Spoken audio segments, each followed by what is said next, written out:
just can pick the wide receivers. I mean, they just got it down. Every guy they've got, whether late rounds or whatever, they make it work. Right. I don't know. They've got the magic there in the water in Pittsburgh. So with Ben Roethlisberger coming back now, you don't have the debacle that they had last year. Now is this offense going to take a tick forward here, and is he going to be productive here?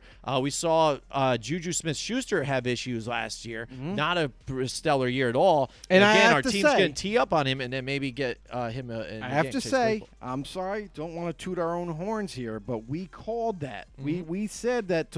We warned you about Smith-Schuster last season. Now there's no Antonio Brown. There's no real threat on the other side that he may struggle a little bit. And sure enough, he was double-teamed a lot, and his production went down a little bit. So, again, now with Chase Claypool, now this is one of those receivers out of Notre Dame who is extremely, when I say large man, he's like 6'4", 6'5", like big receiver. I mean, chiseled. I mean, he looks kind of like, you know how we all made a big deal about DK Metcalf when he was drafted? Well, this guy isn't like that toned up, but he's a big man. Like, he's no joke, and he has killer speed for his size. So much like DK, but I feel like he's a little bit more polished than DK coming in, especially with the route running. Chase Claypool, I feel, is going to make an impact in this. I definitely could see Claypool performing so well that he ends up, decrowning a guy like James Washington and taking over his number 2 duties. And make an impact that way. So I definitely think Claypool is going to earn a starting job. I think later in the rounds, this could be a really nice sleeper for somebody, especially with Big Ben coming back. And have you seen Ben Roethlisberger lately? Yeah. Because, oh, my God, it seems like he ate too many cheeseburgers. Yeah, it's almost like Fat Thor, I think, from Endgame. Yes, right? Exactly. I mean, the beard covers up some of the double chins that he has, but I hope he gets into better shape. But nonetheless, Claypool I'm going to keep because I really think he's going to make not a huge impact, but I think he's going to make a decent a nice attraction for Big Ben to throw to. By the way, you said number 2 duties. I thought that was funny. What's that? Number 2 duties. Number 2 duty, Okay. It's a bad joke. That's bad. All right. I'm a kid. All right. Next up is Devin. I keep messing his name up. Duvernay. Duvernay. It's French Canadian. Duvernay. That's a Devin Duvernay, the wide receiver from Texas, and now in Baltimore again. A team, but we have said hasn't really lost a step. If you look at their depth, they've just got everybody here at wide receiver. You still got Hollywood there too as well. The running game's there. J.K. Dobbins here, Mark Ingram. So there you go. Now you've got another wide receiver, though. But, again, a team that's more focused around the run game. Number 1 running offense here in the league last year. Not so much on the passing game. Is he going to be able to put up some numbers or some teams? Or maybe they should just kind of avoid him. This is kind of an interesting thing. Much like Michael Pittman Jr., I really think that Devin Duvernay has an opportunity to win that second wide receiver job.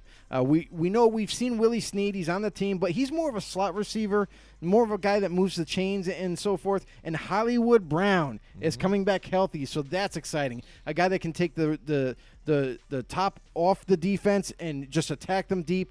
Very unique, skill set that he has, and now you bring in another speedster like Devin Duvernay. You put him on the opposite side, they could have a nice duo there in the receiving corps. So I kind of expect Duvernay to earn a starting job, and because of that, he's going to have more opportunities. So for me, Devin is a keeper. All right, wow. All right, Devin's a keeper here with you. I got to catch up with these here. That brings up the man, the myth, the legend here, too, that went in the first round. Tua Tagovailoa. Tagovailoa, yes, that's right. Some people, now here's the thing. Usually I'm good on a name, but now I'm trying to read it. And why did I try to read it? I should have just said it. Right, Tua maybe Tagovailoa. one of our know-it-alls knows the correct pronunciation of his last name, because some people say Tunga Vailoa. Some people say Tagovailoa. Some people say Tagovailoa. So what is really the right pronunciation? Because I'm so confused. It's Tua Tagovailoa. That's how I normally say it. I just was tripping on my tongue this time. Anyways, all right, here in Miami now, how is he going to get the starting job here away from Fitzpatrick? We had talked about this, some know-it-alls out there. Anybody, by the way, too, if everybody that's out there watching here, you can post a comment, questions, fantasy-wise, whatever you want out there. We can change the subject here, and talk about what you guys want to as well. But we talked about it. Is he going to be able to take the starting job here? Is he going to be starter week 1, or is it going to be more of Ryan Fitzpatrick, and then they're going to warm him up and bring him in later into the season if they start to struggle? Tua, how are you seeing him here in fantasy points here with them? It's difficult because he's not going to have the preseason games to kind of get a taste of what the speed of the game is. You know what I mean? To get a taste of what it is to read the defenses and so forth. So Tua, I feel like, is at a huge disadvantage, much like any other rookie quarterback. We're not going to have any kind of game footage to go off of to see if they could win the job. So it's really confusing. Like, I love Tua. I think he has a Brinks truck loaded talent that he could unleash on the football field this season as a rookie. However, because of what we're going through and the unique situation that we're in, I feel like the Dolphins are going to be a lot more comfortable with putting Ryan Fitzpatrick out there in the beginning and kind of slowly grooming Tua for the following season. But I do think that Tua, you might see towards the end of the season, get some starts to kind of dip his toe in the water, so to speak. So Tua, I'm going to sweep. Sweep. Because I'm really not sure where he's going to be in the developmental process with this. And here's the other thing: is Dolphins don't have any pressure to start Tua. They can just start Ryan Fitzpatrick, a veteran who's been there, a guy that's going to help Tua, get his mind right in the game and help further develop him. So I don't think there's any rush for him to get on the football field. I think they're going to play it safe with Tua, and because of that, he's a little bit of a sweeper for me. He's going to be a sweep for you. And I'm kind of like, again, it's tough when you want to do keep or sweep with these guys, too, because they are rookies. You're not sure. I definitely think if he's hanging around there, I think he's going to get drafted by, they're going to give you a percentage how many teams own him. There's going to be a lot of teams that own him. There's going to be a lot of teams that take him too high, too. Yeah, they probably are. They're going to take him too high. Right. If he's still out there in the later rounds, I think he is a nice steal or sleeper pick in a sense. I wouldn't call him a sleeper, but he's a good value pick if you can get him later in the rounds. Because, again, he's going to eventually be the starter. So is it going to be this season? We shall see, But, again, like you said, can't get the pads on him, can't get the hits in. And a guy who has been injured here and not being able to get and take some of those blows to finally go into the full speed of the game, especially if you put him in late. Like you're saying, guys are tooling up the first couple of weeks. They haven't seen any real hitting and stuff like that. You don't have the preseason. You have the first couple of weeks where guys are tuning in. If he goes in after week 6, guys are already ready. Like the pass rushers, the defenders, they're already full board. They're clicking. Right. So if he's coming in fresh, not used to all that, these guys are clicking on all 4 cylinders, he can be in trouble. I don't think he'll be in trouble because it's about him getting the playbook down, really. And establishing chemistry, obviously, with his receivers. I mean, when you got a guy like Preston Williams on one side, you got DeAndre Parker, or did I say right? Devontae Parker. Devontae Parker, yeah. Thanks for that, buddy. Yeah, no problem. That's what I'm here for. I needed to be saved. I do it all the time. I needed to be saved. But nonetheless, when you got those kind of weapons, they're both tall receivers. So I feel like they have the weapons for him to be comfortable to throw to and so forth.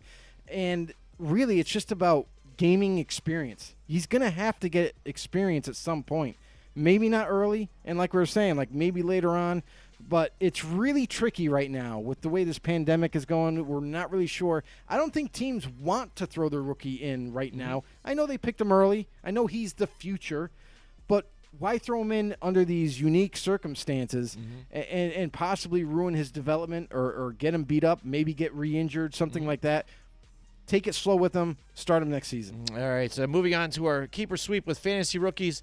We're almost at the tail end of the list here. We're on to Van Jefferson, wide receiver from Florida, now with the Rams here. And we just talked about moving on from Brandon Cooks. Right. Now they get another wide receiver here, a young, fresh guy. And, again, another weapon here for them to move forward here, on the opposite side of Robert Woods here. How do you think that's going to look out for him now? I think he's going to be a starter. You know, we already know that. So there's going to be opportunity for him to get the ball. Van Jefferson is coming off a big injury out of college football, which is the reason why he slipped.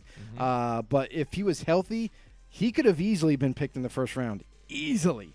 Very talented receiver.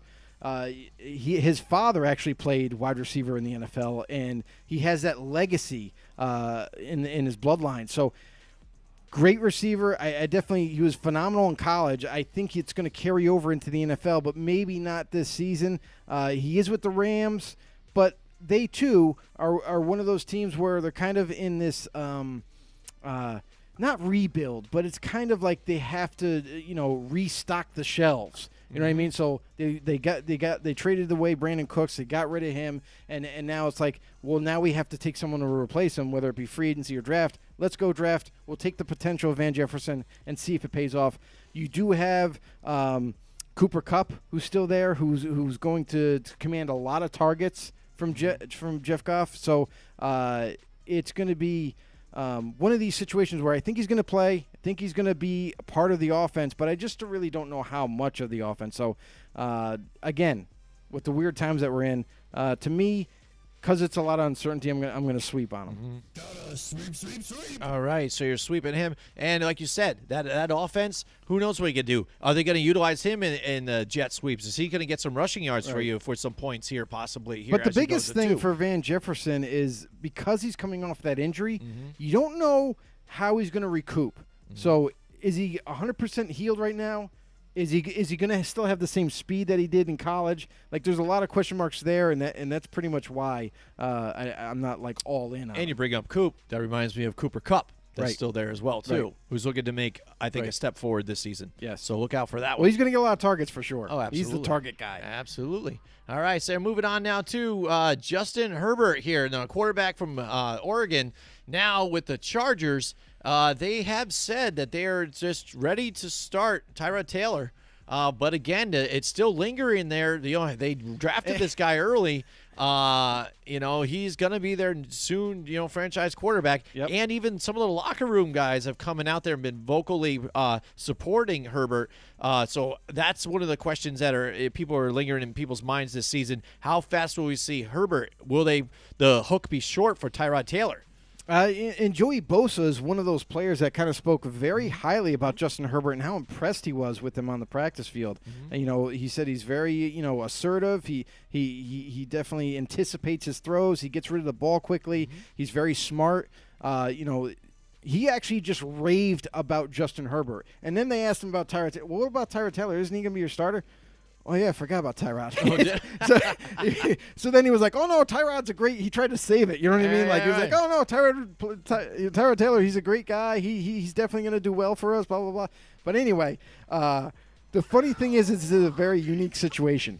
And, yes, right now, because Tyrod Taylor is the veteran presence, Chargers don't have to feel pressure to just start Justin Herbert right away. So they can – listen, another thing, too, is Tyrod already knows the offense like the back of his hand by now. I mean, he's been there long enough now, so he's comfortable. It's just a matter of applying it on the football field. And with Justin Herbert, there's really no pressure to start him right away. Take it slow with him. Wait till the following season, and then let him go and get a full off season of actual preseason games. Hopefully, we don't know what the future unfolds, but hopefully we're back to preseason games next offseason, and then we'll really get to see how good he's going to be. All right, so you're going to I'm just going to sweep because I don't think it's up in the air really. But, again, rookie quarterback, not having to start him right away with the pandemic going on and no preseason games, I just can't buy in right now. There you go. You were bringing out the broom and sweeping all day long, baby. That's it. Got to clean up, But, baby. again, they grabbed Tyrod Taylor just because also the problem people will bring up about Phillip Rivers, the turnovers. Tyrod Taylor, when he was with Buffalo last, had the best turnover ratio of all quarterbacks in the NFL. He was not turning the ball over, not making mistakes, and that's why they grabbed him over here and to potentially make another run. Because just a year or so off, they were deep into the playoffs until they met up with the New England Patriots. So here we go. Moving on to Jordan Love, quarterback who got, surprisingly, the Green Bay Packers moved up. grabbed him, and now he's a Green Bay Packer. And so now Aaron Rodgers has even come out vocally and said, Yes. yeah, I think my time here in Green Bay is coming to an end pretty soon. Yeah, and there's been a lot of what rumors. does that mean? There's been a lot of rumors like, is Aaron Rodgers unhappy in Green Bay? Is he looking for a Probably. way out? Does he want to be traded? Is he going to be looking to get out of there next offseason, that sort of thing? But like really, Aaron Rodgers got nothing to worry about. Let's be honest. Aaron Rodgers is a really good quarterback, and he still is. The biggest question is, where were the receivers? The Green Bay Packers, they traded into the bottom of the first round to take Justin Love, and you took okay, fine. You took the guy that you think could be the successor of Aaron Rodgers, but really, what did you do for Aaron? You didn't even help the guy. Your biggest weakness was wide receivers. You needed someone else to be there for him. So you traded into the first round to get another quarterback who's not going to play. Mm-hmm. So basically, it's like, I understand it's not throwing away your draft pick, but you're not rebuilding yet. So you just utilized a first-round pick to get someone who's not making an impact this upcoming season. And now Aaron Rodgers is left there saying, well, I got Devontae Adams, and that's phenomenal. I love Devontae. But and I got Lazard there. Yep. He started to come on last season and be a dependable receiver. But it's really, where's all the rest of my weapons? Like, it was a confusing decision for me. But nonetheless, I'm sweeping on Love because we all know he's not playing. Yep, there you go. Gotta sweep. Sweep. There you go. Sweeping on Love, yeah, I thought so too. That's a pretty easy one here too, unless Aaron Rodgers goes down and then he's going to be seeing the field. But again, Aaron Rodgers has done a lot on his own. That team, I don't see with that team. I don't see Jordan Love doing that. We got Mike. We got Mike Tackett's in the house. My Man, Mike Tackett. One of our boys. Oh yeah, there we go. Happy Wednesday night, guys. Cowboys improved their defensive line yet again, this time by adding former Viking Everson Griffin. From a performance standpoint, I think Dallas got a whole lot better in their front now, getting to play alongside DeMarcus Lawrence. However, the flip side of the coin is more money being spent, and that's not improving the quarterback position. Absolutely. So there you go. Spending that money on other players besides Dak Prescott, Joe, and that's what we're seeing. So what does that tell you with this team, with Dak Prescott? Well, here's the thing is Dak Prescott came out and said something today or yesterday or something like that where he's like in strong belief that there's going to be a deal done between him and the Cowboys. And we heard rumors before the deadline to sign him to a long-term deal that they were so close that it just kind of ran out of time to get the final details sorted out. If that's true, then maybe Dak is right. Maybe he's got nothing to worry about. They're going to sign him long-term anyway. It's fine. Now, I understand they didn't. Now they bring in Everson Griffin, which I think is an amazing signing. I understand that he's 32, 33 years old, but he's playing at a high level. The age doesn't matter. So putting him opposite DeMarcus Lawrence for pass rushing purposes, and even he's a great run defender as well. So, wow, that just dramatically improves that Cowboys D-line. I'm not so hot about their D tackles. They're older guys like Dontari Poe and is it McCoy? Is he also on the Cowboys? It was two veteran D tackles. But nonetheless, I don't know how much an impact they're going to make, but I know for sure Lawrence and Everson Griffin are going to do just that. But yeah, I mean, listen, I think the Dak hysteria, like the uncertainty and everything, it's definitely diminished and died down because I feel like Dak Prescott and them, they're kind of on a mutual playing field. I think the deal's going to get done next off season or before he becomes a free agent, whatever. Deal's going to get done. Not really worried about it. Let's table that whole idea, and we're going to move forward. And listen, if it doesn't work out. I know it sounds funny to some of you out there, but Andy Dalton, they have in their back pocket for this season. He's on a one-year deal. They could just re-sign him and move on from Dak if they chose to, and I think they'll be just fine, maybe even better for it. Yeah, I think a lot of certain Dallas Cowboy fans would maybe freak out with that again, because people get to see how these guys performed with other teams, and Right all there. the It's narrative. with other teams. And that's the thing. Different. The narrative that goes around again is he's not a winner. He's gone to the playoffs and not won. He's not a winner. Can't get it done. He is known for putting Buffalo back into the playoffs after a drought, and to where all the Buffalo fans donated to his fund that he was doing, his organization, because his pick six or whatever that he had done. Right. And so I mean, this is what they remember of him. And this is why they even hated on Romo. And Romo was a great – it's sad because I'm a Giants fan, and I defend Tony Romo constantly, I think. And now that he's out of the league, I haven't had to do it as much. But this is where we're talking about with fanatics, fans. That's what they are. They are really excited about their team, and when they see the smallest little things, they have the highest highs, they have the lowest lows. But, again, great addition by the Dallas Cowboys. Again, some of these guys that are out there in the free agency market – you're looking at him and you're like, man, I can't believe that guy is still out there still. I mean, I forgot that he's still there. And then the teams that could use him, they're not the ones looking for him. Possibly they are, but just not the money is right.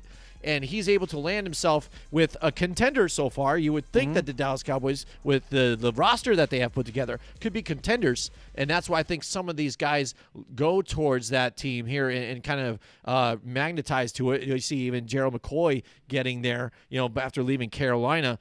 So now he's there too as well. But it is their division, I think, to lose here, the Dallas Cowboys. Will they give it up again, though? Who knows? It is the Dallas Cowboys, so you never know with this team. It is the NFC East. And, again, the saga, we'll have the whole season to talk about the Dak Prescott, I think, saga here. Yeah, let's move on.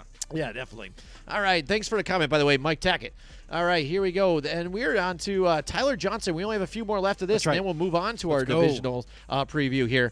Tyler Johnson, a wide receiver from Minnesota, now in Tampa Bay. They're already loaded at offensive weapons, Joe. Right. So yeah, and here's the thing, Tyler Johnson, I'm really high on coming out of, I think it was Minnesota, was the college that he came from. I saw him in who were they playing? Was it Penn State? It was somebody. It was one of these national broadcasted games, and I got to see this guy Tyler Johnson play, and he kind of took over the game. Like nobody really talked about him until he scored a touchdown. They're like, "Oh, this kid's got something." He is a big receiver, and you're starting to see a trend here is where teams are starting to fall in love with the bigger receiver once again. Bigger target and everything. Guy's got speed. He does everything well. Now that he's with he's been drafted by the Tampa Bay Buccaneers. It's going to be a little hard to get on the football field when you got the likes of Mike Evans ahead of you, Chris Godwin, who's made a huge name for himself, and so forth. Do I think he's going to be rotated in? Obviously, they're going to utilize him, but I don't think they're going to utilize him enough to make a huge impact in fantasy, unless, of course, injury happens. But he's a sweep just because. Sweep. Just because he just got great receivers ahead of him. yeah, absolutely. I'm going to agree with you there too as well. All right, that moves on to Adam Troutman here, the tight end from Dayton, now is with New Orleans too. New Orleans, they do utilize the tight end position very well. They've made stars out of guys that haven't produced, or in other franchises. So he's probably going to see the football here too as well. But how much will he be involved? Because also you've got Michael Thomas on the other hand too, their wide receiver who, again, just keeps piling up the points there too. And we've got Drew Brees for his last season here. So how is that offense going to look forward moving that's forward the thing here? too, Can he stay is healthy now? he's not the only tight end on the roster. Don't forget Jared Cook Cooks. is the go-to guy. Yep. He's not sitting down for nobody. He's Still definitely playing at a high level too. a stealthy receiving tight end, and Drew Brees loves to utilize him still. So even though they got a little bit deeper with, and I'm drawing a blank because I knew this would happen, the Saints, they got the wide receiver from the Niners. Who was it? Wide receiver from the Niners. Did they get Emmanuel Sanders? Emmanuel Sanders. There you go. Yep. They got Emmanuel Sanders to team him up with Michael Thomas. So that already looks dangerous. That's a dangerous duo. And then on top of that, you throw in a guy like Jared Cook who's going to stretch the field. And now you have a rookie tight end who is a deadly receiving threat. He was perfectly groomed for the Saints, and the Saints are very happy to have drafted him. He's going to be kind of being taught the right way with Jared Cook being a veteran. He's going to show him different ways as a tight end, how to run routes, how to use his body to shield against defenders. And Adam Troutman, not this season, but maybe in the future, maybe next season or 2 seasons later, he will be a dangerous man. But as of right now, got to sweep. There you go. That's it. And last but not least, Cole Kmet. Yeah, Cole Kmet here, Cole Notre, Kmet. Notre Dame, the tight end here. And now with Chicago, again, a team that, like Trey Burton, I thought did fairly well with them. I can't remember the other tight end that they were utilizing here, too. So they get him involved in the passing game here, too. But with the question marks that they have with quarterback, I mean, they've moved on now. Mitch Trubisky, you would think, and now on to Nick Foles. I could see that maybe their offense taking a step forward here now that Nick Foles is there. especially when you got a veteran presence. Yeah, absolutely here. So, but again, a late pick again for me. So I don't know if that's considered a keep or a sweep, but I mean, if he's there later on, he might be a nice centerpiece. Well, there. Cole Kmet, you mentioned Trey Burton. He's gone. Yeah, he's gone. no longer That's with what the I'm saying. Bears. They've used him before.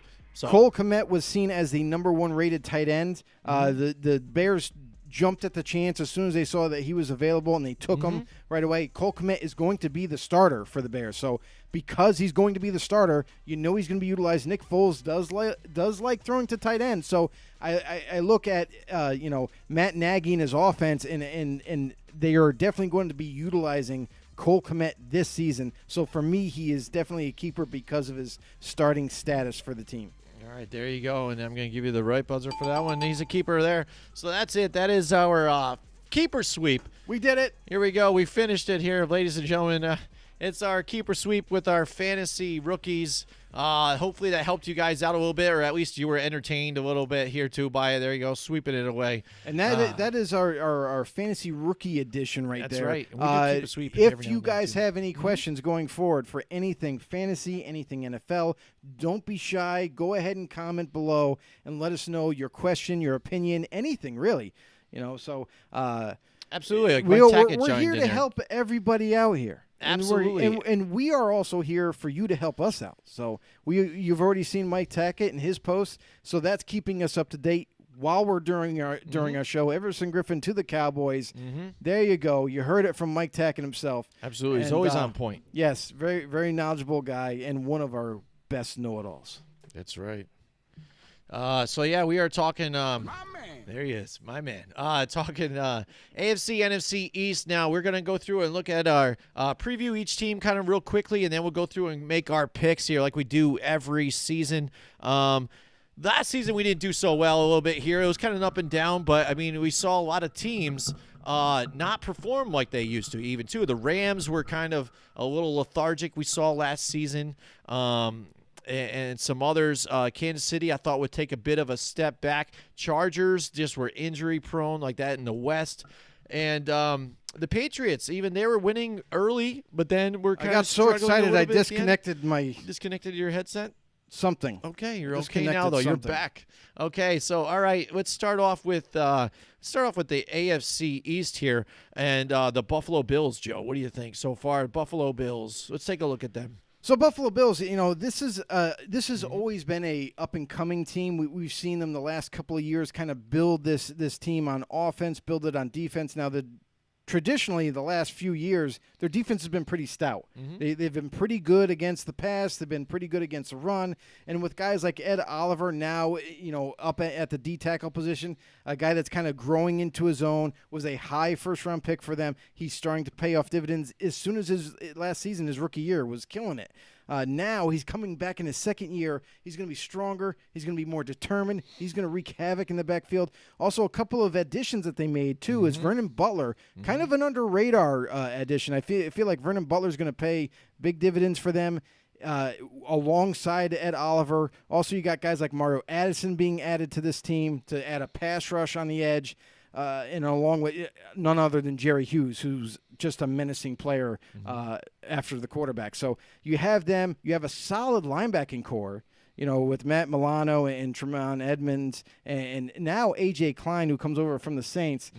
The biggest problem with him is he's got to stay healthy. If he stays healthy, he's a good linebacker for them, and that's going to make this defense even better. We know that they added Josh Norman. I really don't understand, as of right now, it looks like he's penciled in as the starter, but I definitely don't think he's better than Levi Wallace, who they already had starting opposite Tre'Davious White. So I feel that's going to change. Maybe Josh Norman goes to a nickel role or something like that because he is slowing down a little bit. So a solid defense right there. And then their offense, a big thing for them last season was to add 2 receivers by the names of John Brown and Cole Beasley. And that was huge for them because they really had no receivers. Now they come back this year, and what do? They had another one in Stephon Diggs in a trade. So now you have the dynamic ability of Stephon Diggs along with John Brown and Cole Beasley in the slot. That's a nice trio right there for Josh Allen to throw to. And then an offensive line that's kind of, on paper, it looks like it's improved, but we'll have to wait and see if it truly is. Also, Devin Singletary, dangerous last year, even as just a rookie. Now he comes back in his second year, along with T.J. Yeldon and along with guys like Zach Moss, who I was kind of high on out of the draft in the 3rd round. So they got a nice backfield now. It looks like they're a way more complete team. It looks like they're ready to perhaps push for the division this year. So I am very high on Buffalo this season. Absolutely. I think, again, with Tom Brady leaving the Patriots and with the guys that decided to opt out, veterans for that team, for the New England Patriots, it leaves them in a vulnerable spot. And now you would think that now some of the other teams in that division are saying, here's our opportunity now to where we can take a stand here and be a viable spot here for this division. Like you said, the addition of Josh Norman here, that's just a veteran presence to add to this defense under Leslie Frazier. They do extend now their head coach and Sean McDermott here. So that's going to show you here that they like what they're seeing here, making multiple playoff berths here. The defense is the strength here. Offense, so what we did see was, again, struggling at times, trying to keep up, putting points on teams. But the great running back there in Devin Singletary and the addition of Stephon Diggs, the more weapons here. Another year with Cole Beasley as well and John Brown here. So to build this nucleus. And also Micah Hyde here, who is a year removed from being an interception machine, and Tre'Davious White, who is a great player last season too, one of the key players on his defense, see them to all play well and be a really intricate part of this team as well moving forward. So let's move on to the Miami Dolphins now. We have next a team that was selling everybody. Fire sale last season. Farm. They were showing everybody that they were going to tank for Tua, and it didn't exactly go as they were looking at, I think, because they were still playing hard and they would win games, and they were in a lot of tough games. And Ryan Fitzpatrick even showed a lot of people, no matter what you saw there in Tampa Bay and what he was doing, he still gets the disrespect and denied that he can be a starter and play in this league. And he showed you even last year with this team and the weapons that he had missed. And now this team set in rebuild mode, still able to get to it at the spot they were in. So they just cash all in. They had the most draft picks, I think, in the league last year. They did, yes. So made it all happen. Brian Flores, I really like what they're doing in Miami here. So let's take a look at that moving forward, Joe. Yeah, I mean, the Dolphins, listen, they were kind of banged up last season, especially towards the end of it. And, Devontae Parker was the lone man at receiver, halfway through the season. So Preston Williams gets hurt. He's done for the rest of the season. It could be why he finally performed. And you know what? He basically, listen, performance, he was going to perform as long as he stayed healthy. That was a given. So he did just that. He managed to stay healthy and showed everybody what he really is capable of doing. So now you have a guy like Preston Williams, who unfortunately got injured last season. He's coming back healthy with Parker also healthy. Let's hope it stays that way. And you got they don't really have much after that in terms of receiving threats. They do have guys like Mac Hollins coming over from the Eagles. They have guys like Gary Jennings, from Seattle. Some lower mid-tier type of receivers that don't really get talked a lot about, but are decent when they do have the opportunity. Another guy to watch out for is, actually a couple of them, is Isaiah Ford and Jakeem Grant. Those are guys that I feel that they should start in the slot, because not only are they super fast, but they're super quick.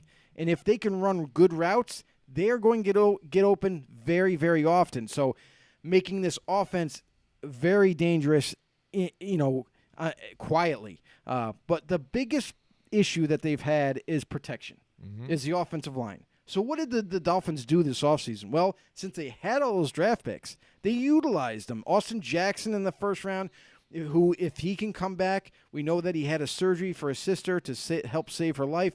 He comes back. As long as he can get his strength back up to where it used to be and is playing for USC, he looks like he's going to be able to not just to take over one of the tackle jobs and be very successful at it. Also, another guy who's kind of went under the radar in the second round is Robert Hunt. He was coming from a smaller school, but man, is he a gigantic dude. Look for him to take over one of the guard positions there.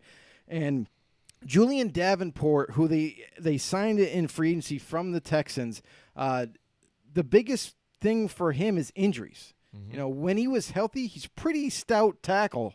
You know, so that's going to be a thing for him. Now, if they could team Jackson and Davenport up, you know, on opposite ends of the offensive line, I think that's going to make this team so much better.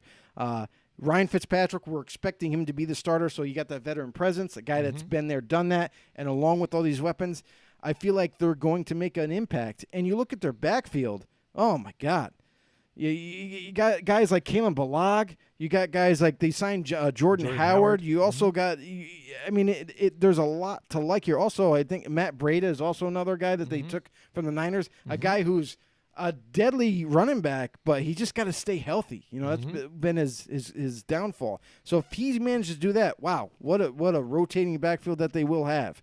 And then on defense, we didn't get to the best part yet. Oh, I know. And then on defense, they've grown leaps and bounds because they were big time injured on the defensive side of the ball. Now you win in free agency. You get Byron Jones.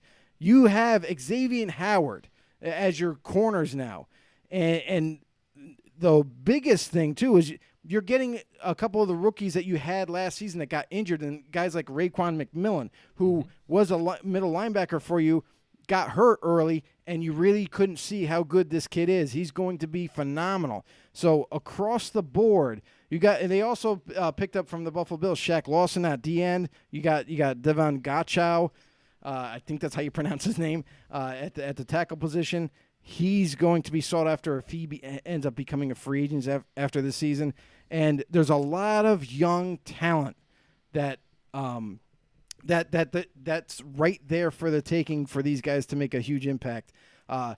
We seen them last year, even though they were bitten by the injury bug. They still competed with the Patriots. They beat the Patriots last year. Yeah, they did. So if they can do that without some of their pieces, think about if they're healthy and they go against in this division, they might surprise some people going forward. Absolutely, and like you said, I like the additions that they grabbed on defense here. A lot of former Patriots, they know the system, familiar with Brian Flores. Get Kyle Van Noy to be that veteran leader there in the back, and he was one of my guys when they went to the Super Bowl last against the Rams. I said, watch this guy in this game and in the playoffs. He's going to be their key puzzle piece, and he was. He was very effective there. They also get Eric Rowe there in the back and safety. So the Dolphins are going to be a different team this year. You're going to see it, and they know how to play hard. Daniel Galindo is in the house with us tonight. All right, he's watching from YouTube, one of our YouTube fans here. Welcome to the show, says there's no one in the chat. I know, it's tough. He feels bad. Keep up the work. I'm going to watch till I get off. That's cool. Thanks. We appreciate it. That. People are just lurking, hanging out, chilling out. That's fine. If you guys don't want to talk, just listen. That's great. If you guys are sticking with us, we appreciate that as well. So no real problem. quick, I want to bring this up, and there was a draft pick that the Dolphins had in the first round. It kind of, they didn't really talk too much about, but Noah Igbenai, he's going to be a difference maker in the slot corner. Like he's a really good player. So watch for him to develop. He's probably going to take over that nickel job. And this secondary, I mean, they look to be dangerous. So I would watch out for them. And there he says, fins up, AFC East champions. So he's calling the Dolphins right now as the AFC champions. Who knows? We'll see. I think it is open. And like you said, they have beaten the Patriots with less. They have. And we do a picks competition every year. And whenever the Patriots play the Dolphins in Miami, I always pick the Dolphins, and it ends up working out great for me. So, I mean, they know how to win, especially at home there against the Patriots. And that's when Tom Brady was there, and some of the starters that are now sitting out because of COVID and stuff, they decided to opt out and not play. You know, some of those veterans, Patrick Chung's not there, you know what I mean? So, a lot of these guys aren't there anymore, so it's wide open, and I think some of these other teams are just eating it up. So moving on, talking about the Patriots, let's go right to them again, where they look like they're in a rebuild mode in a sense here too, because you've got those veterans that are missing. Tom Brady's gone. You still have Julian Edelman there, but he's not getting any younger. N'Keal Harry, who had issues connecting with Tom Brady, didn't seem like he was on the same page. He was not getting the same signals, or how with that offense goes, you have to be in the same connection with your quarterback and wide receiver, because the route can change, and you pick the best route that would fit into that matchup. Not on the same page connecting. Sony Michel, we saw him not be as productive as his first season there. Maybe they can get him back into the running game here, because they do like to work off of three guys with James White, Sony Michel, Rex Burkhead even sometimes. It's a different guy every week. You know what Belichick does. He just games plan per week. Doesn't have one true star being that guy, and can mix it up. Who ends up playing, who has the hot hand, he's giving it to him. They went and made a trade for Mohamed Sanu with Atlanta last year. That didn't work out so well. They gave up a second rounder for this guy. Yes, and they were struggling. I think one thing the Patriots do well is draft and find talent like in later rounds. One thing they don't, I think, is some of these trades or some of these free agent kind of signings in a sense. I think some of that could be suspect with what they do. We'll also see with the recent trade that they had with Michael Jackson, the corner from the Lions. Mm-hmm. The Lions traded Michael Jackson over for a draft pick, giving them more cornerback depth. So we'll see if that works out for them. Yeah, and we've always heard, too, from them that they were high on Jarrett Stidham, but then Cam Newton was floating out there. People were wondering where they got to pick him up. They go and grab him, and now everybody's saying that he is true starter. I'm pumping the brakes on that still, too, because you have Stidham second year with the same playbook. It's a very difficult playbook to learn. Cam Newton coming off of injury, and also Stidham also has been playing with these guys, so he has probably been working with, his wide receivers with N'Keal Harry and he knows things the like offense that. better. He knows it better, absolutely. He So just knows it. I would chill out on that so far, and it doesn't automatically make them AFC East champions, Joe. So what do you think so far about the Patriots? Yeah, and here's the thing: is we're not used to seeing the Patriots having so many holes on their team. You know what I mean? Between players opting out, they had 6 in total, I believe, so far that have opted out. And now that the deadline has passed, you can't opt out anymore unless you have unless you meet one of those criterias. But now they were hurt for receiver, and they're still hurt for receiver. N'Keal Harry, he comes back in his second year. He was injured most of last season. We saw glimpses of him late in the season. Started to show up. Started to really kind of make some production late. But nonetheless, after him, you got guys like old man Julian. Julian Edelman is still there without Brady. So you got to wonder how this is going to work. And guys like Mohamed Sanu getting long in the tooth, getting a little bit slower.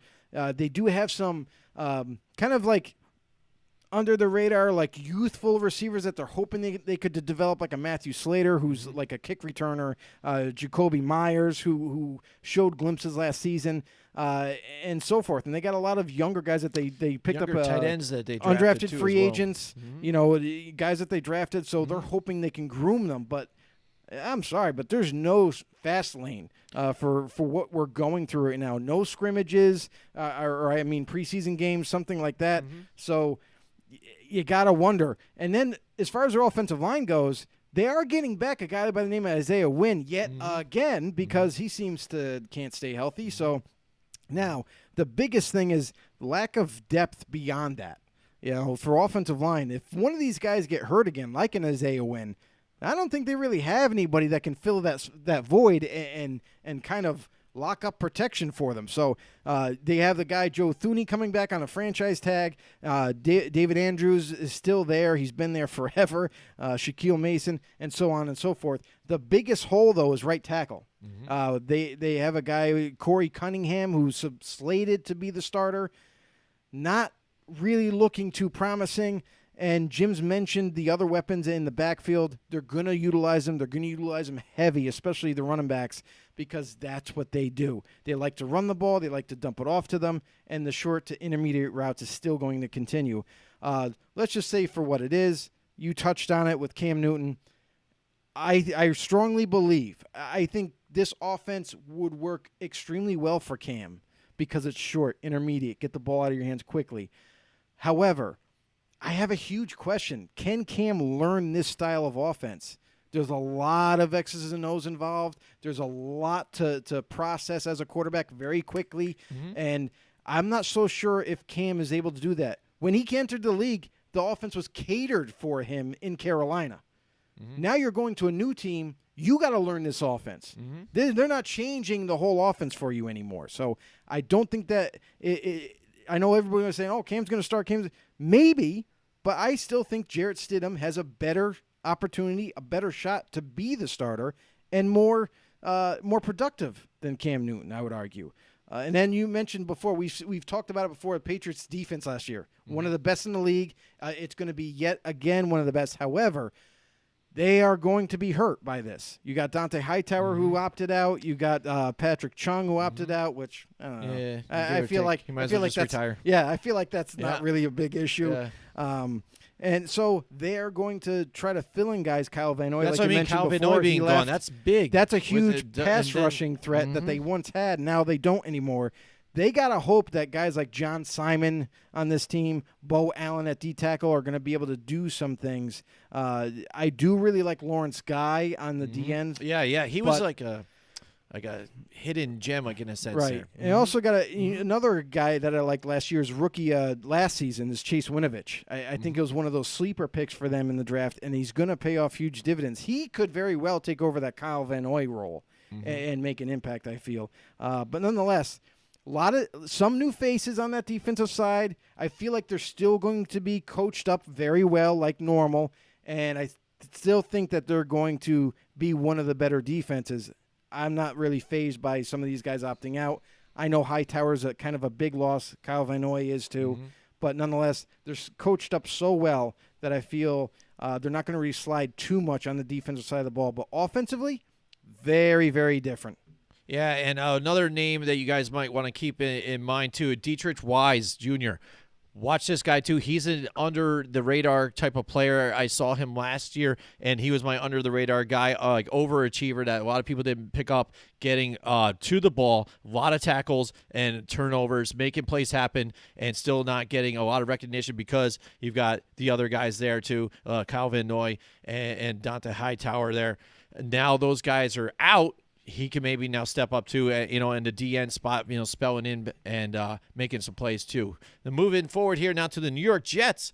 Do we have to? We'll just roll right through it, I guess. There isn't much to talk about the Jets. We already brought them up a little bit here when we were talking about some of the rookies that they had with Denzel Mims. Yep. Here they've got Brashard Perryman here. That was a good pickup for them. Jamison Crowder, he was like their only offense that he had last year. Making some plays, but he couldn't do it all on his own. Is it going to be a little better now that they can mix it up? They got to get Mims in the game here, and you talk about offensive line. To go and get Mekhi Becton here, here for the left tackle. That's the spot I was gonna say, huge guy, man, massive, 6'9". They went and go get him, 360 pounds. Just picture that. That's standing in front of you, and you're the D end. Right. Listen, and what's the scariest part of him is that he has quick feet. Yeah. For a large human being like that, no, I'm good. Yeah. So, they moved on from some guys that they've had before in there. They had Kelechi Assembly here with this team, too, at one point. So now they've got Mekhi Becton here. Hopefully they're going to be their tackle here, their blindside guy to help out Sam Darnold, keep him upright, because that's the thing. When they would stop the run, they just teams pinned their ears back, pressured Darnold, and he was getting pummeled to turns over to quick throws, blinded throws that he would throw, and just throw complete dumb turnovers. And that's what we saw what happened in college, too, and that's where a lot of people don't have a lot of confidence in Sam Darnold as a quarterback because they're starting to see some of those same things that they had picked up and seen in college here. All right, so moving forward here with their defense, again, because of COVID, C.J. Mosley now isn't going to play with this team, and we saw the difference that he made. It was only that one half of the first game last season, I think, against the Bills, and the Jets looked like they could be a viable, a good team at least. And he was gone, and it seems like the whole defense just never showed up. They don't have Williams anymore. He's with the Giants. So if you take a look at their defense, there's not a whole lot left here. Their safeties are good. Quinnen Williams, though. he's a happy fella here. Great, solid guy here in the DN spot. But, again, not a whole lot, I think, to look at here for them on my standpoint here.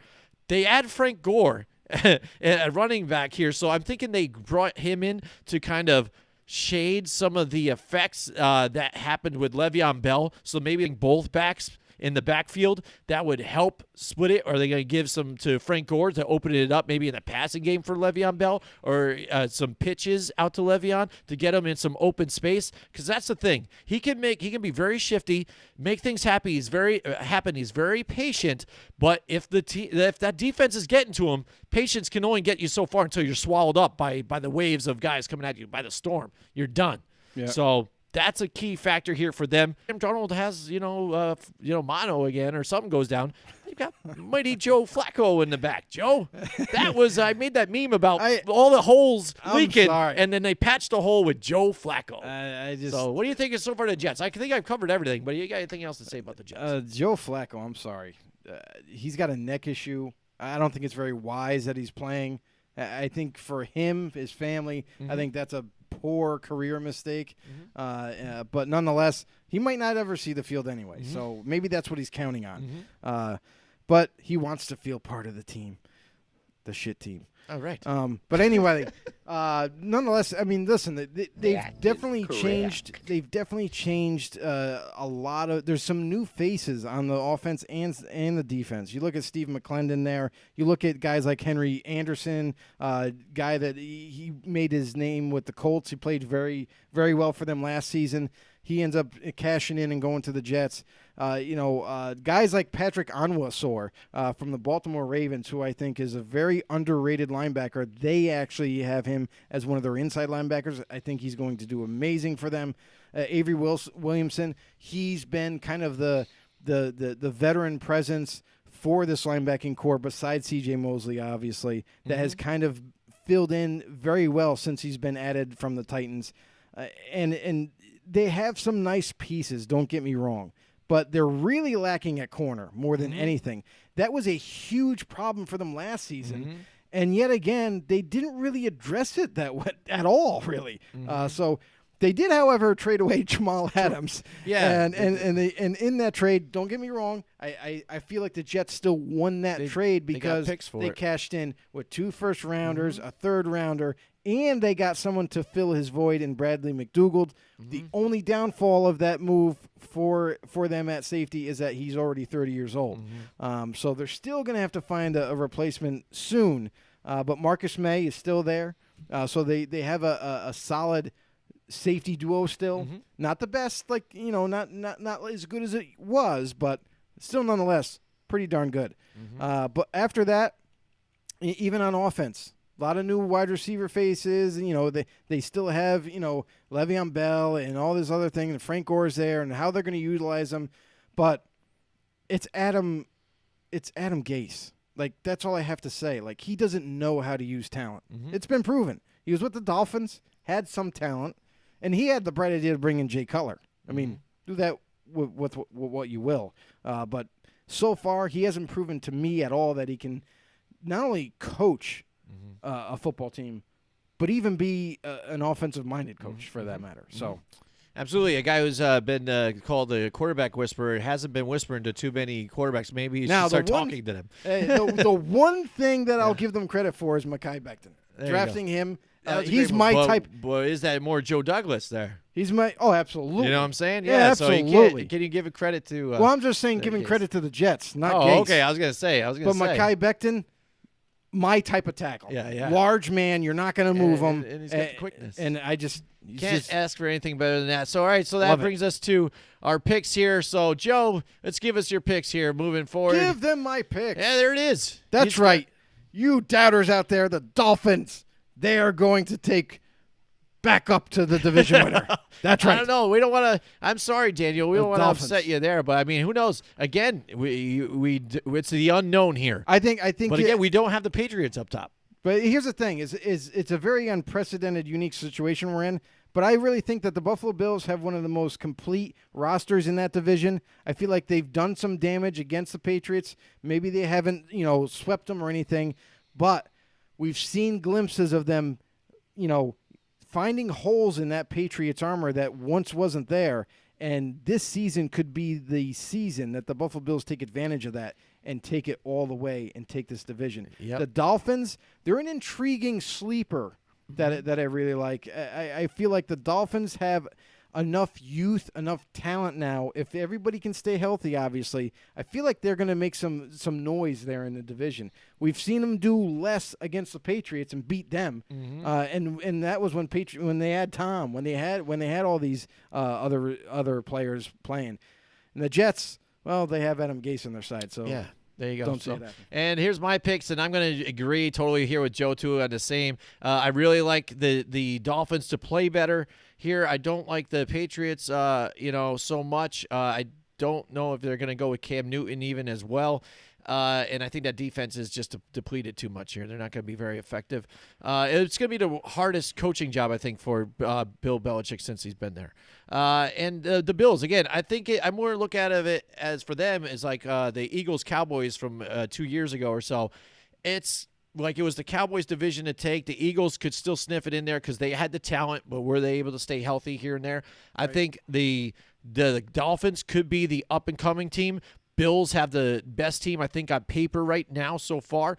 It's their division to take, but I can definitely see it going the opposite way here with the Dolphins here. So now let's move on to the NFC East. If you guys also want to post a comment down there, what do you guys think? Do you agree? I know Daniel already says he's like the Dolphins here for the division. Could be. And it'd be great, if they are too. I really would love to see that. That'd be amazing here. We're looking to see something different other than the Patriots up there. So we love it. And we value your guys' opinions. Let us know on Twitter, FB_no, and on YouTube, Football on the No Show. And we're on Facebook, Football on the No Show. Are we? All right. Yeah. Is there an echo in here? That's a lot of stuff. All right, so the NFC East, again, it has been the Cowboys show, and then again, they let it slip away to where the Eagles had still tied them last year, and it seemed like with the Eagles, it was a year that Carson Wentz was running around like a chicken with his head cut off, and I felt bad for him because I saw the same kind of glimpse that I've seen with Aaron Rodgers trying to run around and make things happen with receivers that just weren't there. You know what I'm saying? And trying to do it all on his own. And unfortunately for him, that's where he starts to get banged up and the injuries come because he feels he has to make that extra yard or that extra play, and his body just can't withstand it. Now, what was it? I think Kelsey, his lineman, said he has got a little more dad weight now, so maybe that'll help him out with the injuries here this coming season. So maybe moving forward here with the Eagles. But focusing back here on the Cowboys, they've got the talent again. You just saw they added Everson Griffin here. They've got CeeDee Lamb they brought in here, so now they've got a trio of wide receivers here. So the offensive line, though, is still struggling a little bit. I think they're going to take a step back down a little bit here. They still have Zach Martin, who plays at a high level, but some of the other guys here, Tyron Smith, again, it hasn't been the healthiest as well. They grabbed some veterans, like Joe said, here in the interior on the defensive line, which they can still play. But I think even Dontari Poe is still on the PUP list, so I don't even know if he's going to be in there. And Leighton Vander Esch, what a pick by them to grab them too there in 2018. Great player. Going to take over for Sean Lee. Sean Lee, he's already done that. He's already done. He's just on the roster to make the money. Because, again, and they just can't cut him because it would just be not worth it to them. And I also like them getting Clinton Dix here in the backfield as well with the defense here. So this is a good defense. They do lose Byron Jones here, but still, I think a pretty solid defense here. I mean, they got the corners. They got the corners behind him that are pretty darn good. I mean, they fit their system. Anthony Brown and Chinedu Awuzie, they're both solid corners. They both can handle whoever they face. So, and not to mention, the Cowboys also drafted in the second round Trayvon Diggs out of Alabama. Yeah. So they have some more depth. And hopefully he pans out for them because that means like they just really don't lose much of anything. Like they don't have to pay Byron Jones huge amount of money to keep him, and then they save that way. But their defense as a whole is pretty solid. And now that they've added Everson Griffin to team him up with DeMarcus Lawrence, I think that's absolutely insane. The rookie that they drafted in the 3rd round, Neville Gallimore, this kid is going to be a menace when he gets acclimated to this defense. If they allow him to rotate in this season, you're going to see a guy that can really push the pocket.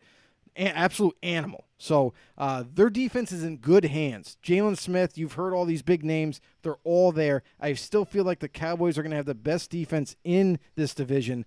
And along with that, they got weapons on the offensive side. They still, they have Zeke. They got Dak for this season. Their offensive line is going to be interesting to watch because Travis Fredericks is no longer the anchor of that O-line at center. It's going to be very different. A guy that used to be calling all the checks and balances at the O-line, making all the calls in pass protection and what is not there. Mm-hmm. So that is going to be a major difference in this O-line. Not to mention you got Connor Williams and Tyron Smith. How long can he stay healthy? Is he going to be able to play this whole season? I would just like to know that. So going forward, still think this team overall with their roster is pretty stout that they may exactly take the division. Mm-hmm. Yeah, who knows? It is, again, we've been saying that, I think, every season. But they will fight themselves. They will. They will. They'll make it close at the end, so. Mike Tackett just jumped in. He did. Mike Tackett said, if Carson Wentz fails to stay healthy yet again, I wouldn't be surprised if the organization went in a different direction and started playing Jalen Hurts after this season. And I agree. That is correct. Listen, Carson Wentz has been injury-laden for the last 3 to 4 years. It seems like every single season he gets some kind of an injury, and most of the time it's his own fault. Most of the time it's because he tries to get that extra yard. He tries to take on somebody. What are you doing? You're not the running back taking on linebackers and safeties and whatnot. You need to stay healthy for your team so you can be there to help them get farther along. Don't injure yourself. Don't put yourself in harm's way. Slide. Do not take the hit. Get out of bounds if you can. Do those things. Look at Russell Wilson. I understand that Russell Wilson is head and bounds better at running than Carson Wentz.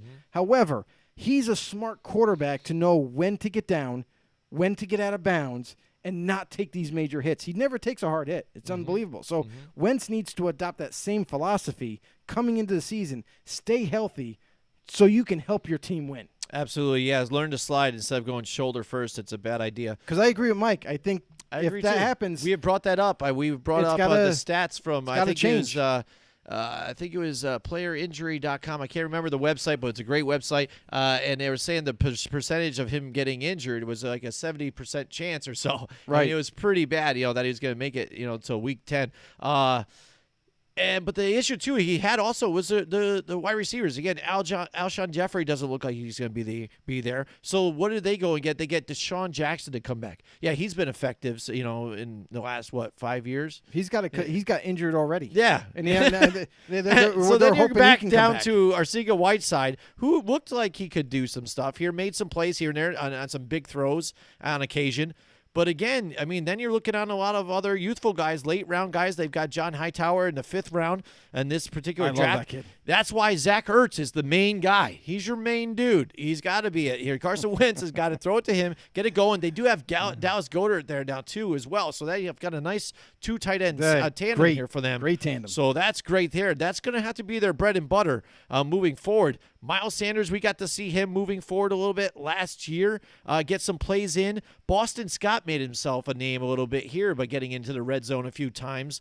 But again, still with the same type of backfield. Corey Clement back there still dancing around. Yeah, they're not talented. a whole lot of scariness here in the running back. I would say watch out for position Miles Sanders.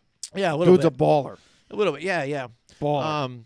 But again, look at the defense here. Again, losing the spots here and free safety. Now they go get Rodney McLeod here. You've brought up before here.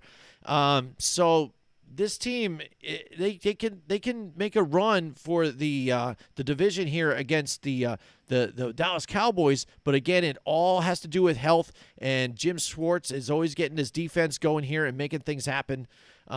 So I wouldn't keep him out of it. But again, it all has to do with health. Absolutely, and this team more than any other team in this division, it seems like they have the injury bug all the time. Alshon Jeffrey can't stay healthy, you know what I mean? And then this guy goes down. Now Deshaun Jackson's hurt right now. I mean, the injuries just keep piling up for this team, and they need to stay healthy this year if they want any chance to win this division. If they want any chance to even make the playoffs, they got to get their shit together. Really, Alshon Jeffrey, stay healthy. You do have some young up-and-coming guys. Like, listen, the Eagles were very high on the kid Jalen Reagor, and thinking that he's going to be the difference maker, much like Deshaun Jackson was in his youth, because Jalen Reagor is a burner, absolute burner, super fast wide receiver. Now, the only downside to Reagor in college was he did have a case of the dropsies once in a while.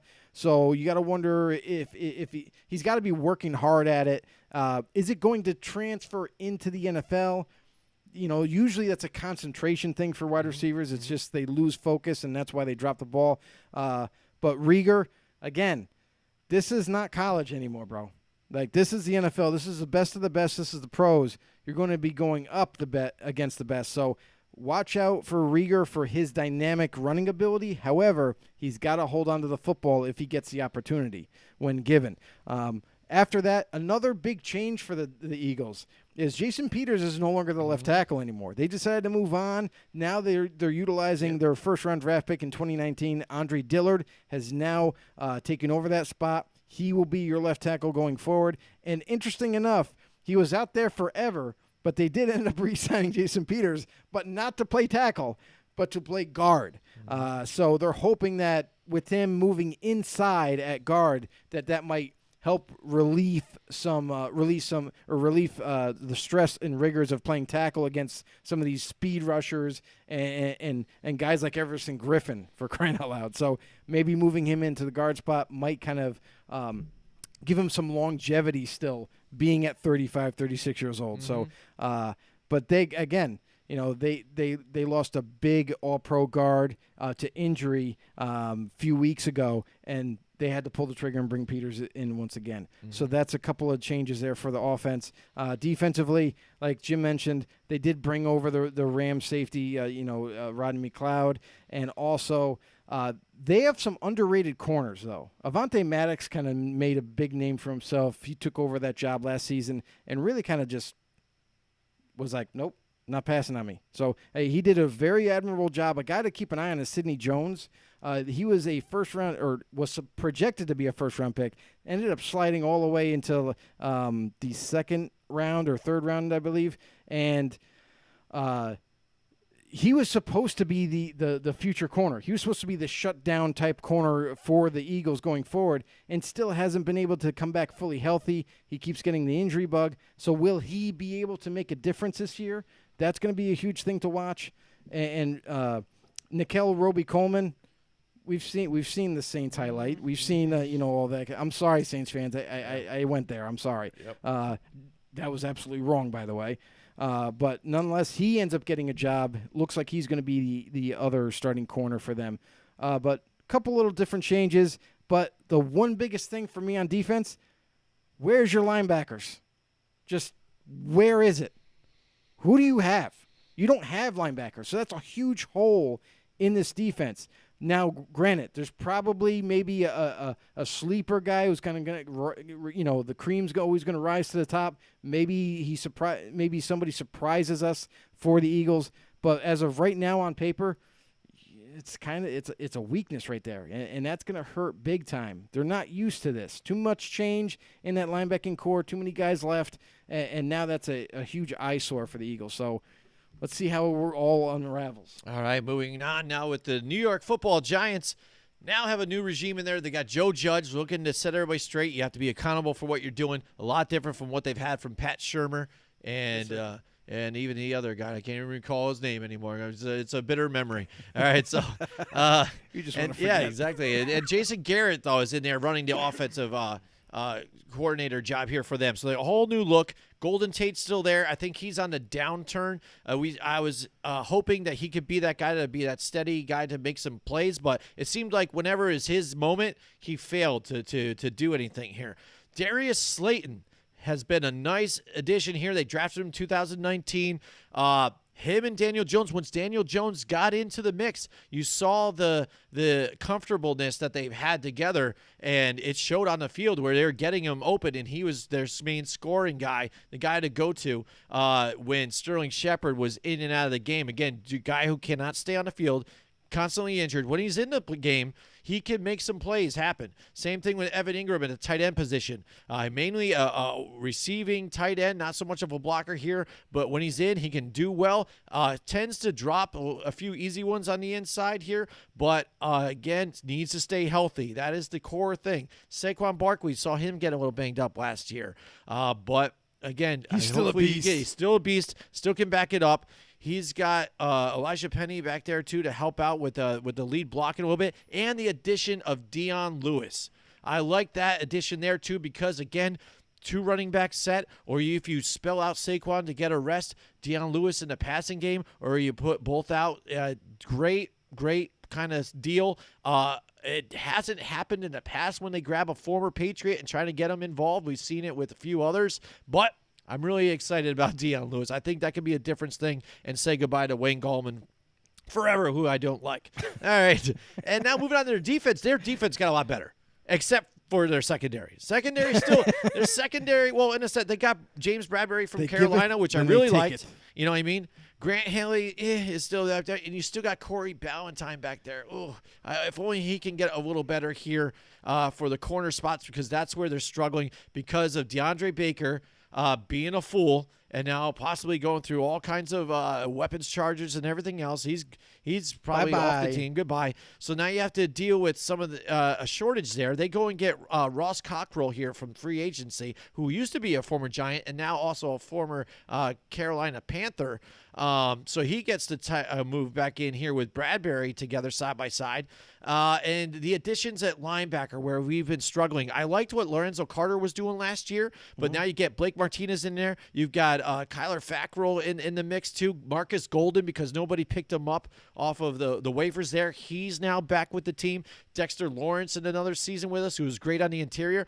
I thought Leonard Williams was just okay, but they had to, I think, tag him to keep him there. I could have just walked away from him. I could care less. Jabril Peppers, I think, makes a lot of good plays here on the defense as well.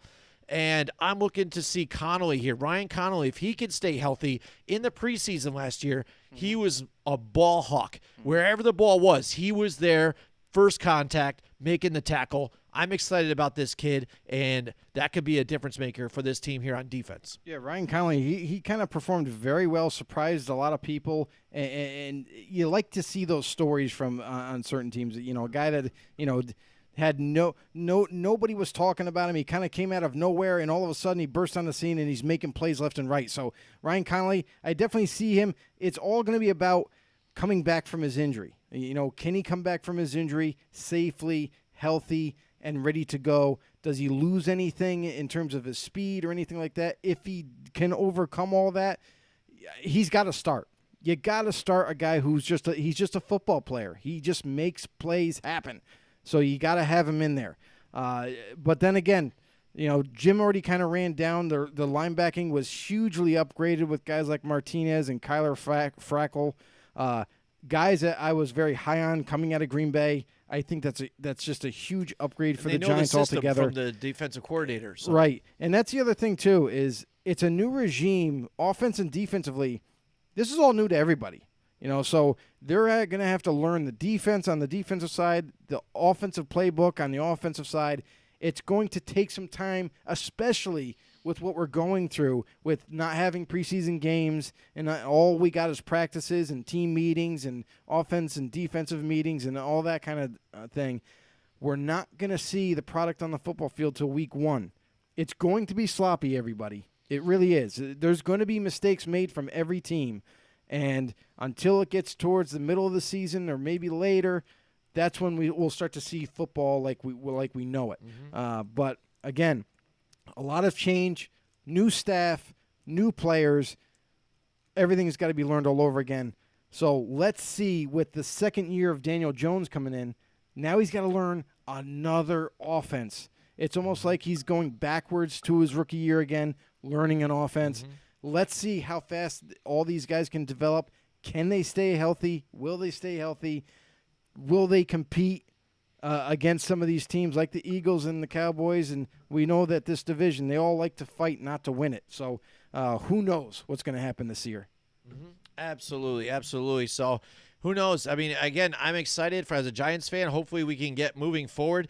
Nate Solder opting out for his family. God bless him and his family, by the way. Yes, sir. But I think overall the team as a whole will be better because Oh, you'll absolutely. get to see these young guys get the reps in. I think this And a is better nice coaching staff. starter here. Yes, with this team and the coaching staff. Exactly. I like the fresh look. Usually I don't like going with first-timer coaches. That's what we've done for the last couple, and I was not on board with it. Well, Joe Judge sold me. At first I was like, what? But Pat then, Shermer's he more of a sold me. retread. Yeah, you're right. Absolutely. I agree there. Yep.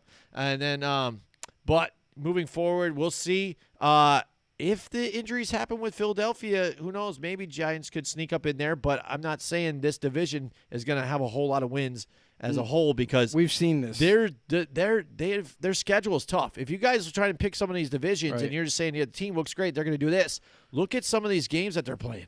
They Yeah. have some tough games. That's why the Giants, they've had some toss-up ones where they could pull some out, but I don't know. It's pretty tough for them. One thing that I'll mention, too, is as I was looking at your receivers, and, yeah, we all know that Sterling Shepard needs to stay healthy and whatnot, but if they would move Darius Slayton to be the number 1 receiver and have Shepard stay at 2, Golden Tate should be in the slot. Yeah, absolutely. He should I be in the agree. slot. That's it. He Because should be. his speed isn't as fast as he used to be. He's still got some quickness to him, but he runs precise routes and has great hands. Right. So he should be more of your chain mover, the guy that's going to eat up the Yeah, and the he's a small little yardage. shorter. And Daniel Jones can see over the line and see him and get it to there. Right. It'd be a nice little scrappy guy to get in again because we Watch for that know-it-alls. That's the thing too because we've seen him go deep and where he's had it, it seemed like, and just couldn't make the play with it. Right, Again, because right. maybe even a corner was the same size or even a bit taller with him who could even break up the play.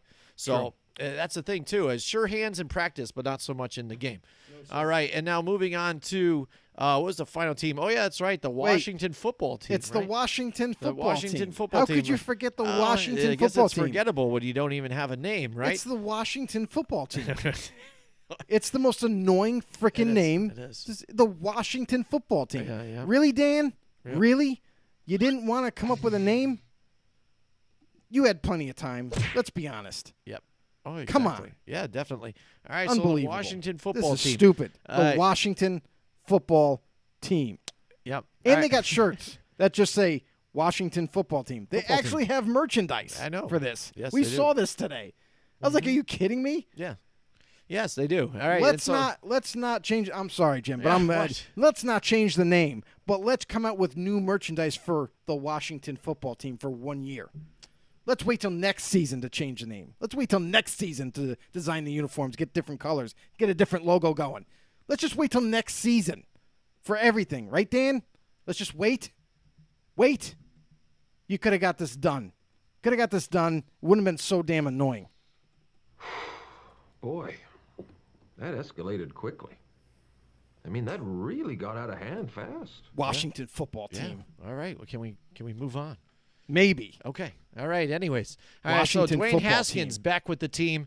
Darius Geist gone. See ya. They don't even believe him enough. He can't stay healthy. Woman He's not even abuser. with the team anymore. Yep. He has issues off the field. Goodbye. The defense as a whole is really strong with this team. That's what we really like. And that's what we saw even last year. And when we did our biggest question segments, it was, would the offense help this defense out?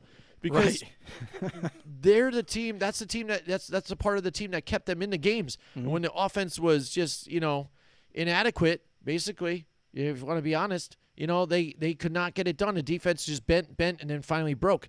And Dwayne Haskins, can he get rid of some of the mistakes and the turnovers that he's had? He's shedded some pounds. A lot, so- actually. yeah, so I mean that could be better here too for them as well. I mean they did add a few extra wide receivers, but again, only one that's really scary is Scary Terry McLaurin out there. So he's going to be the only weapon that they have. Will you see teams tee off on him or try and double him to keep him out absolutely. of the game? So that it Absolutely. leaves it enough for some of these other guys, Harmon maybe to get something going. I like Kelvin Harmon. He's gonna he be a good player for them. Yeah, absolutely. So what's positive here besides the defense about this team? I mean, because Chase Young, number 1 pick, boom, hit it out of the park. This defense is scary. Offense, Real scary. Adrian Peterson, with that, so your best player, basically, you got problems. And he's playing at a high level, but he is, getting on the tail end of, he's But pushing he's 40. still productive. He is. It's That's amazing. the craziest thing. It is amazing. Did he find but the they fountain didn't of have youth? him, it'd be struggling. Yeah, I don't know. Maybe he's taking overseas trips. Who knows?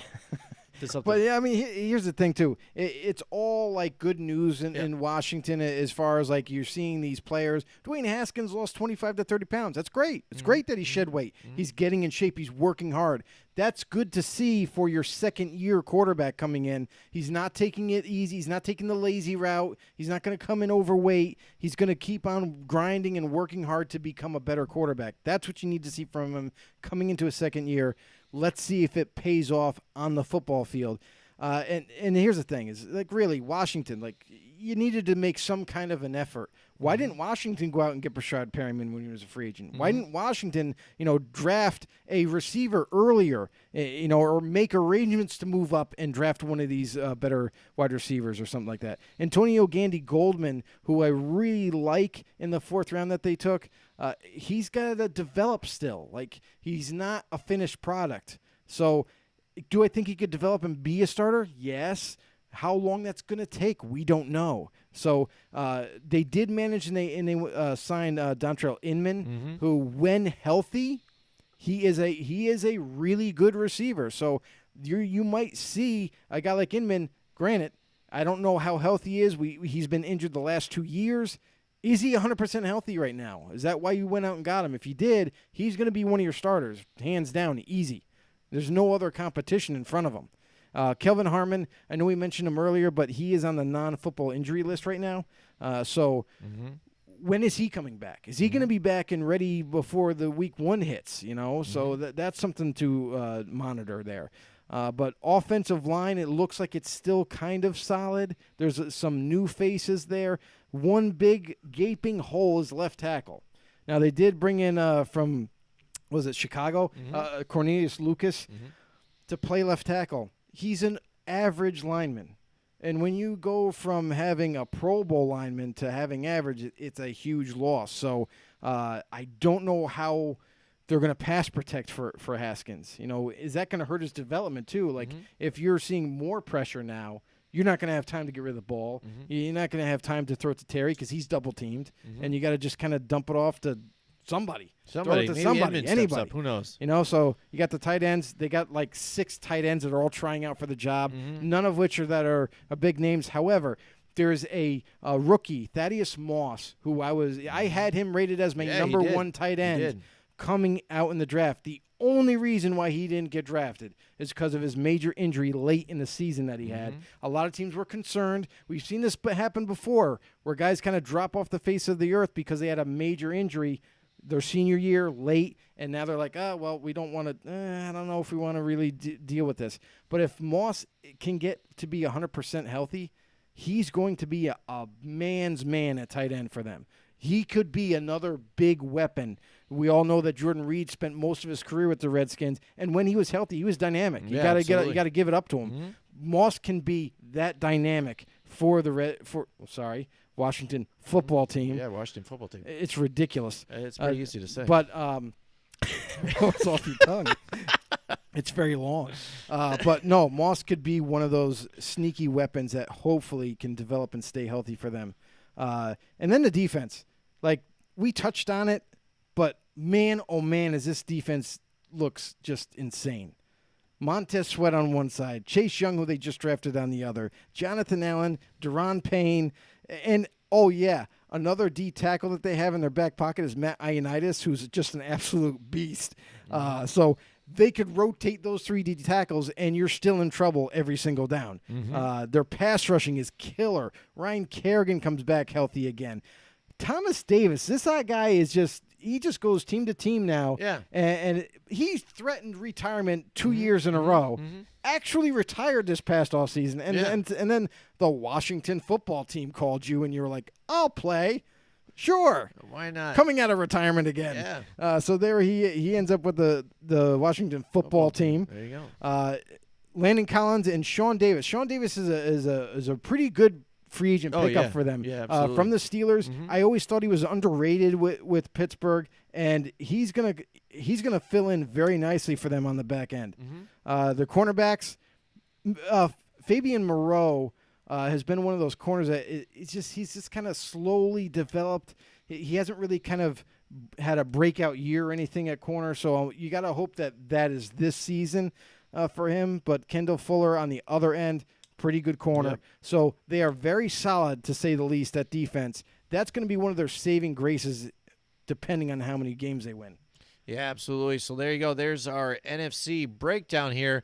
Now, Joe, we go. let's go with your picks. What do you have here Show now, the Joe, with your picks. picks for the NFC East? And he's got the Cowboys at the top, then the Philadelphia Eagles, the New York Football Giants, and then the Washington Football Team. Look at But that. all little- four of those teams are little going to target down there. reluctantly just not try to win. Yeah, They're they're just going to not. do best to get 500 maybe, or just under. The football Yeah, team just needs to mediocre. rebuild Mediocre here, mediocre. and change your damn name. Yeah, there you go. So and here you go. Here's my picks. I am going to agree with Joe again on this one. So How we're dare pretty you. much saying the same. As we were talking, though, and I'm looking at Philadelphia to the Giants, if it wasn't for their schedule being so hard, Yeah. I can see them playing better. Like if Daniel Jones can I think they're help gonna play with better the, anyway. with the ball control and his pocket awareness. That's the only thing that killed him, because he wasn't throwing really bad interceptions. No. He was just fumbling the ball because of getting hit or strip sacked. If you can work on that awareness and they can develop some plays to get quick dump offs here, which I think Deion Lewis is going to help. Well, you see, you can't blame Daniel Jones for every interception that he threw last year because the offensive exactly. line was terrible. That's what I'm saying. You can't blame him for that. It'd just be awareness to try and get out. But again, now you've got Anthony Thomas there, or Andrew Thomas Thomas there too. And Now listen, I know we're excited about these tackles and stuff, and like I was excited for the Right, top you 5 could hope tackles. that they do well, I but- think they're all going to be solid tackles, if not better than that. But again, we got to see these guys on the football field. I know we get excited because we filled our hole, but another one. I like it. yeah, you got to like these things that I'm coming out you're with here. getting some good ones tonight. I like it. But I love football. But nonetheless, I mean, that's the thing is we have to see the product on the football field, and it just sucks as fans. We're not going to even be able to – we have to wait till week 1 when it actually counts. Like, we can't see our team and be like, well, that guy's not that good. We should get rid of him, or, kind of critique our teams like we like to do every preseason when we see them on the field in preseason games. We're not even going to have that luxury this year. Now we just got to wait till week 1 when it really does matter, and we're like, oh, Jesus. He starts to come and then he pulls out. There you go. There's another one. I That's like it. from your I like it. from your guy. Oh, all right. So there you go. There's our picks in our preview for the NFC and AFC East. Next week we'll do the West. So Raiders fans out there, we have a lot of Raiders fans that are know-it-alls here. If you A haven't lot, become a know-it-all, actually. join our group. Hit subscribe on YouTube, Football on the No Show, and become a know-it-all. And also on Twitter, FE_no. So we've been doing the last couple of weeks here. Now that Madden came out, we've been having some fun doing our re-ratings, and a lot of Yes, people sir. like that when we do it, and it's been a pretty big hit. And lately, especially with the new one, there's been a real tick down from off of what the reality of what they have picked. Oh, yeah. Big differences, So again, don't be hating on us or what we Don't be do, hating. because even traditionally, it's closer to what the talent of the player should be. And According to their ratings, by the way. yeah, we use the data that they give us. They're catching in traffic, catching this spectacular catch, and a stiff arm, blah blah blah. All the things that matter with that particular player. We take all those stats, add them up, divide, and come up with the average, and that's how we get our player. Because I always thought it was interesting how they have a player rated a 99 or a 98, and nothing in your data shows you anywhere that they are that Right. spectacular at anything there. Right. So they should be able to judge the player, and I understand players are good. You want to say that player is great. Aaron Donald's a beast, but I would not say he is a 99 still, because 99% of the time he's not getting through there. You know what I'm saying? There's people he still has to man up against. Right. I'm just more of a guy that's like, dude, be honest with me about some stuff. And why do they have categories that don't even pertain to that position? Like, you know what I mean? Like you look at tight ends, and they actually have a rating for kick power and kick accuracy. Well, it's because they say it doesn't they keep make the any grid there, and sense. I think they just want to put numbers in. So Doesn't make any sense. yeah, absolutely. So hey, let's get rolling through this. I hope you guys are having a good time. And, What do we got? Here we go. So this is what the Madden tight end ratings are. Here, this is your top 10. All right, George Kittle here at 98, Travis Kelce 97, Rob Gronkowski at 95, which really surprised a lot of people there too. Zach Ertz a 90. He was upset that Gronk was ahead of him. Austin Hooper an 89. Evan Ingram an 88, just like his numbers somehow. Jared Cook an 87, still productive.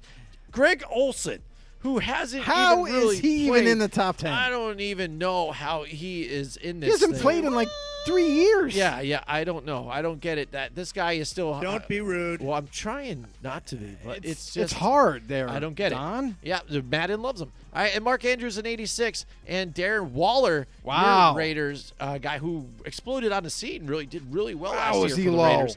In Come on, 85 here. So we go and do the calculations here, Joe. Yes, sir. And let's see how the ratings time up here. So George Kittle, we're going to George Kittle, and Mind you, he was a 99 before. he was a 98. 98? Yep, 98. And I went and did the recalculations, and he comes out to an 85. What now. a difference. An 85. See, again, it drops a bit, and some of you people out there are even saying, what the hell is that? He's not an 85. He's more like a 90, which, yeah, he could be. You could make, yeah. But they right. rated him low on some things, and some of it's like blocking, pass blocking, run blocking. But you know what? Great That's pass weird. blocking, run blocking, they really rated him low. Because George Kittle is a really good blocker. Yeah. Like, he should be higher than That's what some of them I don't get. Well, they would rate some up higher and then, Yeah. then give one like a 53, which Right. I did not get there. So he goes down to an 85, and now that So moves then what's Kelce? Travis Kelce. Is he going to be higher or lower? What are we going to do? He's going to be an 84. Okay. So, again, Well- he's just one tick off of what, he was. But should be higher. Of Kittle. Again, a bit lower. Gronk, this is the one. He goes from a 95 now to an 82. Wow. Now, I would say that's a little more accurate, too, with Gronk, with the injuries thing that he has had, multiple surgeries. He had retired. Now he's coming back. He had lost a bit of that weight. I would be fine with giving Definitely him an lost 82. a lot of weight. Yeah, instead of a 95. I mean, he can still be productive out there, but I still would rather just be safer with giving him an 82. All right, Zach Ertz coming in at an 81, a tick right behind here too. A little better on average compared to what the difference was before. He went from Gronk being a 95 and he's a 90. Yeah. So now he's an 82 to an 81. So now you're seeing like everybody's kind of close now in a Right. bunch here. Right. They're really close in a bunch. Not too much separating them all. Until you get here to Austin Hooper. Now he's an 80, so he drops down a bit now too. So he's an 80. Evan Ingram, Evan Ingram goes from an 88 to an 80. All right, Really? so now he's down to an 80 as well. All right, He can't block. Well, yeah, he can't. Come I know on. He can't stay healthy, and that's the thing. He should be lower on this list. If you want to look at that too, in injuries and stuff, a guy who's injured most of the time, I don't think he's played even a full season. His injury rating was Didn't like an 88 still, along with Zach Ertz, Uh-huh. and then Gronk's was like a 77. Gronk has got injured at times, yes, I understand that. Yep. And had major surgeries for them. But it seems like Evan Ingram just is nursing an injury all the time, like every week. I just don't get it. It's like he needs to eat more Campbell's chunky soup or something. He needs something different in his diet, something that can keep him like on the field or something. It's like Giancarlo Stanton for the New York Yankees here. You know what I'm saying? It's like not so much because the money isn't there, but dude, you're getting there to play or whatever. But dude, you're never around. We love it when you're here, but we never see you around, bro. What's up with that? All right, so all right, moving on here. Moving on, or before I get heated and get really exerted here. So, all right, so moving on, we've got Jared Cook. We had talked about him earlier, still producing here with the Saints. He is an 80 as well. Greg Olsen. He was an 85 or an 86 or so. He is a 78, Joe. Greg Olsen drops from an 85 or so He deserves to be a 73. to a 78. So that seems a little more likely, maybe. Some He's of the injuries old. that he's getting he's older. older than dirt, and Right. he can't run anymore. Yeah. Like, yeah. I don't understand how he's even a 78, to be honest with you. I think he should be even lower than that. Yeah, like what's that Madden team that should be like that they have sometimes that they name like a different not the golden team or whatever, but something like that, like the man, I can't remember, but Yeah, he's like that. Jim, I just Sure. looked this up for you. Evan Ingram, he has not started a complete season. Yeah. He's started the most that he started is 11 games. Oh, I said that with Cody. I'm like, I don't even know if he's had 10 straight games. Has he had 10 straight games? Or He's just had 11 straight games Yeah, at see? starting. Oh, see, it was close. He's That was played close. in 15 of them in that season. Mm-hmm. So he was banged up for 4 of them and still didn't play a whole season, even with the games played. That's 15. That's not 17 weeks. So, wow. Yeah, I mean, listen, very talented tight end, but a guy that so far has not been able to stay healthy. Absolutely. All right, now Mark Andrews, he comes out with an 80 here, so I think he roughly stayed the same. I think Mark he was Andrews an 80 an 80? before. I think Come he was an on. 80 before. but I'm Higher not than sure. that. Yep, probably. Wow. And here we go. is ridiculous. Rounding out the top 10 now is your man here, and it's Darren Waller. He gets a 78. Blasphemy. Now, you were upset that he was Blasphemy. in the top 10. I see, and this is what we're looking at, the new ratings, and this is what they were before. He goes from an 85 Blasphemy. to a 78. Andrew's down to an 80. But the biggest I'm jump sorry, is but- Greg Olsen going from an 86 to a 78. Greg Olsen should be 10th, if anything. You know what I mean? Jared Cook, okay, maybe he's around in that area. Like, for me, Evan Ingram should be way lower. He should be probably 9th. And Darren Waller, how is he 10th? He's a great blocker. He had like a Pro Bowl season last year. But Yeah. you rate him a 78? It's 78. Come on. So after I do all those calculations, plus I go through the guys that are like 11th, 12th, 13th, look at their stats, see if they're close, Right. just barely don't make the cut. I had looked at O.J. Howard. Yeah. I looked at Kyle Rudolph. I looked at Hunter Henry, a few others. Jack Doyle is really close. But this is now the final Madden 21 top 10 tight ends after I re-rated them using the data that they had provided. Here it is, Joe. George Kittle coming in at first still with an 85. Travis Kelce is second, 84. Rob Gronkowski, an 82. Zach Ertz at fourth at 81. Evan higher. Ingram, an 80. Lower. Austin Hooper, an 80. Higher. Jared Cook, an 80. Mark Andrews, an 80. Kyle Rudolph jumps into the top 10. That's ridiculous. Bumps Greg Olsen, and Darren Waller still in the top 10. That's fine, but Now Waller just should with be a way 78. Dude, Still no are love you for your kidding me? man. You kidding Still me? no love for your man. Madden. But What- there you go. What games are you watching? There's your top 10 tight Do you guys ends. actually pay attention, like blocking or anything? Like George Kittle should be higher ranked than an 85 because his blocking should be better. Like he should be in the 90, lower 90s or something like that. Like, oh my God, this is ridiculous. Yeah, you know what? Maybe I'll cheer you up because you know what? I totally skipped past the fact of the day. So, Joe, let's bring it in. Let's bring in our In the Know fact of the day. All right, here you go. You love it when we do this here. It's the In the Know Like fact it. of the day. On January 12th, 1969, the New York Jets became the first AFL team to win a Super Bowl. The Jets upset the Baltimore Colts 16-7 in Super Bowl III. It was the first time the game was officially called the Super Bowl. Before, it had been called the AFL NFL World Championship game. So there you go. That is your In the Know fact of the day. That's right, Joey. Yes! That's a In the Know fact of the day. So Like now it. we're a little smarter now, even after that, after we looked at that terrible Madden list. Oh, And boy. that's it for our show. We Wow. had a long show. This but was I a- appreciate everybody this that was- stayed with us and talked to us and hit us up on the chat line. This is a packed show, man. This was Absolutely. a great show. Action-packed. Thanks, everybody, if you stop by to check us out. Make sure, tell all your friends to become know-it-alls. Jump over to us. You can follow us on Facebook or YouTube. Just search up Football on the Know Show on YouTube. Hit the subscribe button. Smash the bell. Get the notifications. All of them. Just click all. Just get all of our updated content.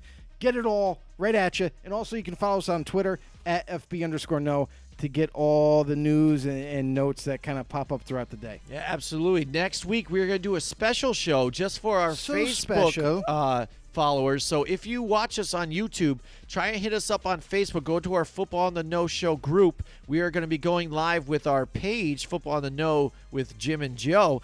And we will be talking about some more interesting stuff moving forward.